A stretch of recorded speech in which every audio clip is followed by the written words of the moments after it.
What's up, guys? Today I'm going to talk about a subject.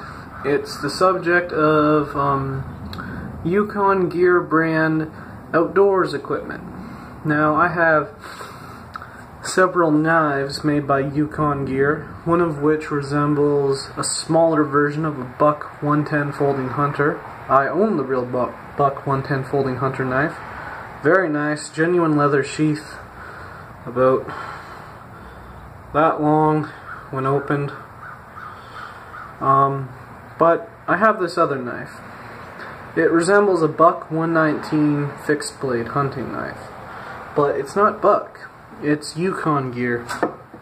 And the thing about it is, the handle's kind of loose, can't hold the sharpest edge, but it's able to do a job, such as whittling a stick, taking the bark off it, digging, cutting. But like I said, it's got its flaws, so we're going to take a look at that. Here it is. It looks like a Buck 119 Folding Hunter, but it's made by Yukon Gear, and they brand it as the Yukon Gear fixed blade knife. The only real difference between the two knives aesthetically is this red, well, to some of you it may look like it's the color black, but this red band on these bolsters, another one down there, it's a brighter color of red than the one that's actually on the Buck 119 Hunter. Other than that, it's the exact same looking knife. Black handles, polished steel blade, stainless steel. Here's the problem. The blade, if you'll notice, the handle, I mean, it's slightly off. If you can see that, it's actually can bend. You hear that cracking? I can actually move that handle, and I don't like it because it doesn't give me a solid grip on the blade, on the knife. The blade, I can't get as sharp as some of my other knives. But it's big enough to do any outdoor job. You might need, unless you need a machete. So, are these good knives? In my opinion, they are. But this one, this particular one from Yukon Gear, this particular knife is not a good knife. It's an inanimate object. It doesn't give a shit what I said because it doesn't. It's an inanimate object. This is a shit knife, okay? It does the job if you're low on money and need to go to a forest and cut something down or whatever the fuck, use it for cutting rope, netting, whatever. But it will not hold up in its years. I had this for less than a year. The handle started moving. I tried using super glue to keep it in place on these areas here. I did a very tidy, nice job.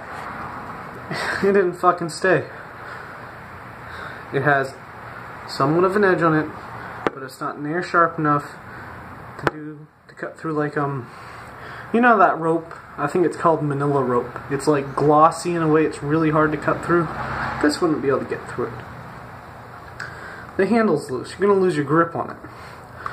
It's probably gonna fucking break at some point. So no. This knife by Yukon Gear is not a good knife. However, I did have a knife before from Yukon Gear. It was like a Rambo knife. This thing was an extra large fixed blade Bowie knife. I shit you not, it was like that long. It was like more than a foot long. The blade itself was 8 inches long.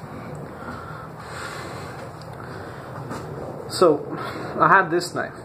It stayed together like a charm. Its edge was razor sharp. It was a good looking knife. I sold it. And you know what? I haven't been able to find another one at Canadian Tire since. I feel stupid for selling it. So, some knives from these cheaper companies such as Yukon Gear or Outbound, they're good. Some are garbage. This is Yukon Gear. It's a garbage knife. The other one I had was perfect. The smaller folding one I have is perfect. I had a bigger folding one. Looks, like I said, the smaller one looks like the Buck 110 Hunter, the bigger one does too. They're just slightly smaller and slightly bigger, you get it? both those two folding knives have held up. One I got when I was 14. Other than the tip breaking off and it getting the blade getting slightly loose, because I tried using it as a throwing knife. It bounced and hit the concrete backyard, so it's loose now.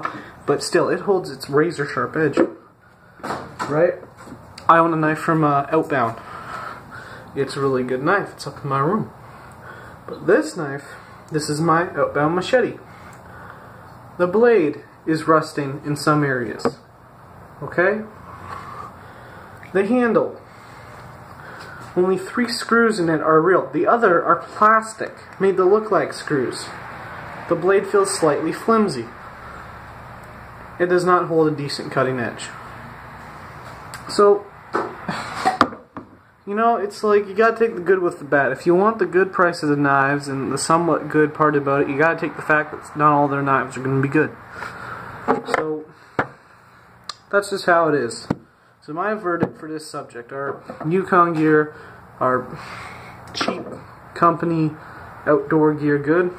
Some are and some aren't. Depends what you buy. It's literally a crapshoot. You see something in the store you like, you think it'll fit your needs, so you buy it. It's a crapshoot rather that thing's gonna hold up. So if you got the money, go for Buck, SOG. Smith & Wesson's cheaper, but much better than Outbound or Yukon gear. Go for those. Okay? Thank you for watching. This was Steven, and we're going to call these series of videos of our subjects, we're going to call them gear subjects for all I fucking care. If you got a better name, leave it in the comments. Thanks for watching, guys.